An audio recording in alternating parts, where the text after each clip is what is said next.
Hi hello ಎಲ್ಲರೂ ನಮಸ್ಕಾರ. ಎಲ್ಲ ಹೇಗಿದ್ದೀರಾ? ಚೆನ್ನಾಗಿದ್ದೀರಾ ಅಂತ ಅನ್ಕೊಳ್ತೇನೆ. ನಾವಿವತ್ತು ಹೊರಟಿದ್ದು ಎಲ್ಲಿಗೆ ಅಂತ ಹೇಳಿದರೆ ತಿರುಪತಿಗೆ. ಸೊ ನಾವು 5 ಜನ ಕಾರಲ್ಲಿ ಹೋಗೋಣ ಅಂತ ಪ್ಲಾನ್ ಮಾಡಿದ್ವಿ. ಸೊ ಹೊರಡ್ಬೇಕಾದ್ರೆ ಮಳೆ ಇರಲಿಲ್ಲ. ನಮ್ಮ ಪ್ರಸಾದ್ ಡ್ರೈವಿಂಗ್ ಮಾಡಲಿಕ್ಕೆ ಫುಲ್ ಸೆಟ್ ಆಗಿದ್ರು. ಸಂತು ಬೇರೆ ಫುಲ್ ಜೋಶಲ್ಲಿದ್ರು. ಪ್ರಜ್ವಲ್ ನಿರಂಜನ್ಗೆ ವೆಯ್ಟ್ ಮಾಡ್ತಾ ಇದ್ರು. ಆಮೇಲೆ ನಾವು ಕಾರ್ ಹತ್ತಿ ನಿರಂಜನ್ನ ಪಿಕ್ ಮಾಡಿ ಹೊರಡ್ಬೇಕಾದ್ರೆ ಕರೆಕ್ಟಾಗಿ ಜೋರಾಗಿ ಮಳೆ ಬರ್ತಾ ಇತ್ತು. ಸ್ವಲ್ಪ ದೂರ ಹೋದ್ಮೇಲೆ ಮಳೆ ಬೇರೆ ಕಡಿಮೆ ಆಯಿತು. ಆಮೇಲೆ ಕಡೆಗೆ ನಾವು ಬ್ಯಾಂಗ್ಳೂರಿಂದ ಹೊರಗಡೆ ಹೋಗುವಾಗನೇ ಗಂಟೆ 6:45 ಆಗ್ತಾ ಬಂತು. ತುಂಬ ಹಸಿವಾಗ್ತಾ ಇತ್ತು. ಸೊ ಈಗ ಶೆಲ್ ಪೆಟ್ರೋಲ್ ಬಂಕ್ಗೆ ಬಂದು ಇಲ್ಲಿ ಏನಾದರೂ ತಗೊಳ್ಳೋಣ ಅಂತ ಬಂದಿದ್ದೇವೆ. ಸಂತು ಮತ್ತು ನಿರಂಜನ್ ಆಲ್ರೆಡಿ ಐಟಮ್ ಎಲ್ಲ ತೊಗೊಂಡಿದ್ರು. ನಾವು ಕಡೆಗೆ ನಿಲ್ಲಿಸಿದ್ದು ಮುಂದೆ ಒಂದು ಹೋಟ್ಲಲ್ಲಿ ನಿಲ್ಲಿಸಿದ್ವಿ. ಸೊ ಹಸಿವು ಬೇರೆ ಆಗ್ತಾ ಇರುವ ಕಾರಣ ನನಗಂತೂ ಸೌತ್ ಇಂಡಿಯನ್ ಮೀಲ್ಸೇ ಹುಡುಕ್ತಾ ಇದ್ದೆ. ಕರೆಕ್ಟಾಗಿ ಸೌತ್ ಇಂಡಿಯನ್ ಮೀಲ್ ಸಿಕ್ತು. ಬೇಕಾಗಿರೋ ರೋಟಿ ಗೀಟಿ ಎಲ್ಲ ತೊಗೊಂಡು ಊಟ ಮಾಡಿದ್ವಿ. ಆಮೇಲೆ ಕಡೆ ನಾವು ಸ್ಟಾರ್ಟ್ ಮಾಡಿದ್ವಿ ತಿರುಪತಿ ಕಡೆಗೆ.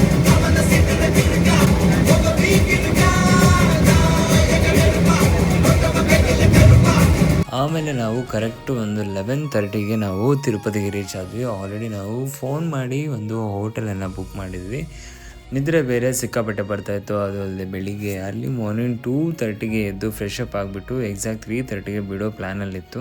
ಅದು ಅಲ್ಲದೆ ತಿರುಪತಿ ಟೆಂಪಲ್ಗೆ ಹೋಗಲಿಕ್ಕೆ ತುಂಬ ಪ್ರೊಸೀಜರ್ಸ್ ಎಲ್ಲ ಇತ್ತು. ನಮ್ಮದು ID ಕಾರ್ಡ್ ಅಂದರೆ ನಾವು ಆಧಾರ್ ಕಾರ್ಡನ್ನು ಜೆರಾಕ್ಸ್ ಕಾಪಿ ತೊಗೊಂಡು ರೆಡಿ ಮಾಡಿ ಇಟ್ಕೊಂಡಿದ್ವಿ.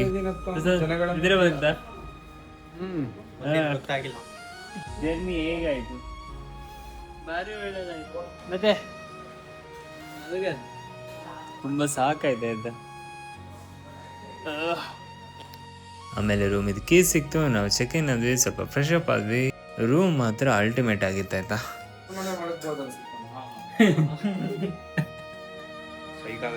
ಮಾರನೇ ದಿನ ಬೆಳಿಗ್ಗೆ ಬೇಗ ಹೇಳ್ಬೇಕಂತ ಪ್ಲಾನ್ ಮಾಡಿಬಿಟ್ಟು ಎಲ್ಲ ಬೇಗ ಮಲಗಿದ್ವಿ. ಆದರೆ ನಮಗೆ ನಿದ್ರೆ ಮಾಡಲಿಕ್ಕೆ ಟೈಮ್ ಸಿಕ್ಕಿದೆ ಖಾಲಿ 2 ಗಂಟೆ. ಸೊ ಮಧ್ಯರಾತ್ರಿ 2:30ಗೆ ನಮ್ಮ ನಿರಂಜನ್ ಎಲ್ಲರನ್ನ ಎಬ್ಸಿದ್ರು. ನಾವು ಕೂಡ ಬೇಗ ಎದ್ದು ಫ್ರೆಶ್ ಅಪ್ ಆಗಿಬಿಟ್ಟು ಕಡೆಗೆ ಎಕ್ಸಾಕ್ಟ್ 3:30ಗೆ ಹೋಟೆಲಿಂದ ನಾವು ಹೊರಟ್ವಿ ಸೀದಾ ತಿರುಪತಿ ಕಡೆಗೆ. ನಾನಂತೂ ತಿರುಪತಿಗೆ ಬರ್ತಾ ಇರೋದು ಫಸ್ಟ್ ಟೈಮ್. ಸೊ ತುಂಬ ಕ್ಯೂರಿಯಸ್ ಆಗಿದ್ದೆ. ಆದರೆ ನನ್ನ ಎಕ್ಸ್ಪೆಕ್ಟೇಷನ್ಗಿಂತ ಜಾಸ್ತಿ ಜನ ಬೇರೆ ಇದ್ರು, ಟ್ರಾಫಿಕ್ ಬೇರೆ ಇತ್ತು. ನಾವು ಫಸ್ಟಿಗೆ ಪ್ಲ್ಯಾನ್ ಮಾಡಿದ್ದು ಸ್ಟೆಪ್ಸಿಂದ ಹೋಗೋದಂತ ಹೇಳಿ. ಆದರೆ ಅಲ್ಲಿ ಹೋಗೋವಾಗನೇ ತುಂಬ ಹೊತ್ತಾಗುತ್ತೆ ಅಂತ ಗೊತ್ತಾಯಿತು. ಸೊ ಬೆಳಿಗ್ಗೆ ನಾವು 5:30ಗೆ ಅಲ್ಲಿ ರೀಚ್ ಆದರೆ ದರ್ಶನ ಬೇಗ ಆಗುತ್ತಂತ ಅಂದ್ಕೊಂಡು ನಾವು ಕಡೆಗೆ ಕಾರಲ್ಲೇ ಹೊರಟ್ವಿ. ಆದರೆ ಸಿಕ್ಕಾಪಟ್ಟೆ ಟ್ರಾಫಿಕ್ ಬೇರೆ ಇತ್ತು. ಚೆಕ್ ಪೋಸ್ಟಲ್ಲಿ ಈಚೆಲಿ ಯಾರೆಲ್ಲ ಕಾರಲ್ಲಿ ಕೂತಿದ್ದಾರೆ ಅವರೆಲ್ಲರೂ ಕೂಡ ಕಾರಿಂದ ಇಳಿದು ಬಂದು ಏನೆಲ್ಲ ಲಗೇಜ್ ಇದೆ ಅದನ್ನು ಚೆಕ್ ಮಾಡಿಸ್ಬಿಟ್ಟು ಮುಂದೆ ಹೋಗಬೇಕಿತ್ತು. ನಿಂತಿರೋ ವೆಹಿಕಲ್ ಎಲ್ಲ ನೋಡಿ ನಮಗೆ ಫುಲ್ ಟೆನ್ಷನ್ ಆಗಿದೆ. ಏನಂತ ಹೇಳಿದ್ರೆ ಇಲ್ಲಿ ಗಾರ್ಡ್ ಸೆಕ್ಷನಲ್ಲಿ ಕೂಡ ಫುಲ್ ಬ್ಲಾಕ್ ಇರ್ಬೋದೇನೋ. ಬಟ್ ಗಾರ್ಡ್ ಸೆಕ್ಷನಲ್ಲಿ ನಮಗೆ ಏನು ಸಹ ಬ್ಲಾಕೇ ಅನಿಸಿಲ್ಲ. ಆರಾಮಾಗಿ ಲೈಟಾಗಿ ಮಳೆ ಬೇರೆ ಬರ್ತಾ ಇತ್ತು. ಆಮೇಲೆ ನಾವು ಕರೆಕ್ಟ್ ಒಂದು 5:30 ಹಾಗೆ ಟೆಂಪಲ್ ಹತ್ರ ರೀಚ್ ಆದ್ವಿ. ಬಟ್ ನಾವು ರೀಚ್ ಆಗೋ ಮೊದಲೇ ಇಲ್ಲಿ ಜನ ಮಾತ್ರ ಸಾಲಲ್ಲಿ ಸಿಕ್ಕಾಪಟ್ಟೆ ಇದ್ರು. ಆಮೇಲೆ ನಾವು ಒಳಗಡೆ ಹೋದ್ಮೇಲೆ ದೂರದಲ್ಲಿ ನೋಡುವಾಗ ಅಲ್ಲಿವರೆಗೂ ಕೂಡ ರಶ್ ಇತ್ತು. ನನಗನ್ನಿಸ್ತು ಇವತ್ತು ನಮಗೆ ದೇವರ ದರ್ಶನ ಆಗ್ತದೋ ಇಲ್ವಾ ಅಂತ ಹೇಳಿ. ಅಂತೂ ಇಂತೂ ನಾವು ಮುಂದೆ ವೇಟಿಂಗ್ ಏರಿಯಾ ತನಕ ಬಂದ್ವಿ. ಅಲ್ಲಿ ಬಂದು ನೋಡಿದ್ರೆ ಪಾಪ ರಾತ್ರಿ ಎಲ್ಲ ಬಂದು ವೆಯ್ಟ್ ಮಾಡ್ತಿರೋರನ್ನ ನೋಡಿದ್ವಿ.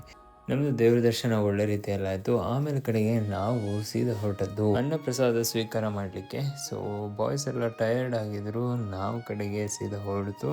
ಸೊ ಅಲ್ಲಿ ಬಂದು ನೋಡಿದ್ರೆ ಅಲ್ಲಿ ಕೂಡ ತುಂಬ ಜನ. ಬಟ್ ಏನೇ ಬೇಕಾದ್ರೆ ಆಗಲಿ ಬಂದಿದ್ದೇವೆ ಅನ್ನ ಪ್ರಸಾದ ಸ್ವೀಕಾರ ಮಾಡಿ ಹೋಗೋದಂತ ಹೇಳಿ ಡಿಸೈಡ್ ಮಾಡಿಬಿಟ್ಟು ನಾವು ಸೀದಾ ಅದೇ ಕ್ಯೂ ಅಲ್ಲಿ ನಿಂತ್ವಿ. ಮಾತಾಡ್ತಾ ನಮಗೆ ಕ್ಯೂ ಅಲ್ಲಿ ಹೋಗಿದ್ದೆ ಗೊತ್ತಾಗಿಲ್ಲ.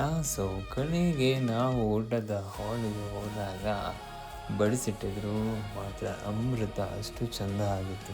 ಹೊಟ್ಟೆ ತುಂಬ ಊಟ ಮಾಡಿದ್ವಿ. ಊಟ ಮಾಡಿ ಹೊರಗಡೆ ಬರಬೇಕಾದ್ರೆ ಅಲ್ಲಲ್ಲೇ ತುಂಬ ಅಂಗಡಿಗಳಿದ್ದು ನೋಡ್ತಾ ಇದ್ದರೆ ಒಂದು ಹಬ್ಬದ ವಾತಾವರಣ ಇತ್ತು. ಹಾಗೆ ಹೊರಗಡೆ ಬರಬೇಕಾದ್ರೆ ನಾವು ಹೋಗ್ಬೇಕಾದ್ರೆ ಎಷ್ಟು ಜನ ಇದ್ರು ಅದಕ್ಕಿಂತ ಜಾಸ್ತಿನೇ ಜನ ಇದ್ರು. ಹಾಗೆ ಒಂದು ಪಾರಿವಾಳ ಬಂದು ನನಗೆ ಹಾಯ್ ಮಾಡ್ತಾ ಇತ್ತು. పోతున్నారా ఎక్కడికి ఎక్కడికి అయిందా వరాల అయింది. ನಾವು ಹೀಗೆ ಬರ್ತಾ ಇರ್ಬೇಕಾದ್ರೆ ಅಲ್ಲೊಬ್ರು ತೆಲುಗು ಬ್ರದರ್ ಬರ್ತಾ ಇದ್ರು. ಸೊ ಅವ್ರ ಹತ್ರ ಕೂಡ ನಾನು ತೆಲುಗಲ್ಲಿ ಒಂದೆರಡು ಮಾತಾಡಲಿಕ್ಕೆ ಟ್ರೈ ಮಾಡಿದೆ. ಅರ್ಥ ಆಗ್ತದೆ, ಆದರೆ ಮಾತಾಡಲಿಕ್ಕೆ ಕೆಲವು ಸಲ ಯೋಚನೆ ಮಾಡಬೇಕಾಗತ್ತೆ, ಯಾಕಂದರೆ ಡೈಲಿ ಮಾತಾಡೋದಿಲ್ಲ ಅಲ್ಲ ಹಾಗೆ. ಸೊ ಆಮೇಲೆ ನಾವು ಭೂವರಹ ದೇವರ ದರ್ಶನ ಎಲ್ಲ ಮಾಡಿಕೊಂಡು ಸೀದಾ ಹೊರಟದ್ದು ಹೋಟ್ಲಿಗೆ. ತುಂಬ ಸುಸ್ತಾಗಿತ್ತು, ನಿದ್ರೆ ಬೇರೆ ಬರ್ತಾಯಿತ್ತು. ಯಾಕಂತ ಹೇಳಿದ್ರೆ ಬೆಳಿಗ್ಗೆ ಎದ್ದದ್ದು 3 ಗಂಟೆಗೆ. ಅದು ಆ ಕಡೆ ಈ ಕಡೆ ನಡೆದು ನಿಂತು ತುಂಬ ಸಾಕಾಗಿತ್ತು. ಬಟ್ ಏನೇ ಹೇಳಿ ಆಚೆ ಈಚೆ ನಡೆದು ತುಂಬ ವೆಯ್ಟ್ ಮಾಡಿದ್ರು, ನಿದ್ರೆ ಬಿಟ್ಟರು ಸಹ ದೇವರನ್ನು ನೋಡುವಾಗ ನಮ್ಗೆ ಆ ಸ್ಟ್ರೆಸ್ಸು ಪೇಯ್ನ್ ಏನೂ ಸಹ ಗೊತ್ತಾಗೋದಿಲ್ಲ. ತುಂಬ ಖುಷಿಯಾಯಿತು. ದರ್ಶನ ಬೇರೆ ಒಳ್ಳೆ ರೀತಿಯಲ್ಲಿ ಆಯಿತು.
ಊಟ ಹೇಗಾಯ್ತು?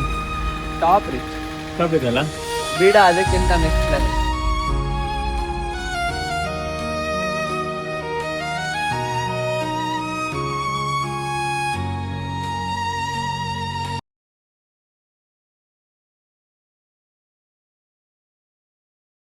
ರೂಮಿಂದ ಚೆಕ್ಔಟ್ ಆಗಿ ಆಯಿತು. ಈಗ ನಾವು ಹೊರಟದ್ದು ಬ್ರೇಕ್ಫಾಸ್ಟ್ ಮಾಡಿ ಆಮೇಲೆ ಸೀದಾ ಪದ್ಮಾವತಿ ಟೆಂಪಲ್ ಹೊರಟದ್ದು. ನಮ್ಮ ಜೊತೆ ಇದ್ದಾರೆ ಸಂತು. ಮತ್ತೆ ಹೇಗೆ ಆಯ್ತು ನಿದ್ರೆ ರಾತ್ರಿ ಎಲ್ಲ? ಚೆನ್ನಾಗಿತ್ತು, ಆಯ್ತು ನೋಡಿ. ಲ್ಯಾಪ್ಟಾಪ್, ಬ್ಯಾಗ್ ಮತ್ತೆ ಬಟ್ಟೆ ಎರಡಿಲ್ಲ.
ಬಂದದ್ದು ಶ್ರೀನಿವಾಸ ಮಂಗಾಪುರಕ್ಕೆ. ಇಲ್ಲಿ ವೆಂಕಟರಮಣ ಸ್ವಾಮಿ ಅವರು ಮದುವೆ ಆದ ಪ್ಲೇಸ್ ಇದು. ಸೊ ಇಲ್ಲಿ ಮದುವೆ ಆಗುವವರು ಬಂದು ಹೋದರೆ ಮದುವೆ ಆಗ್ತದಂತೆ.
ಸೊ ಮುಂದಿನ ವಿಡಿಯೋದಲ್ಲಿ ಸಿಗೋಣ. ಅಲ್ಲಿ ತನಕ ಟೇಕ್ ಕೇರ್, ಬಾಯ್, ಸಿಯಾ.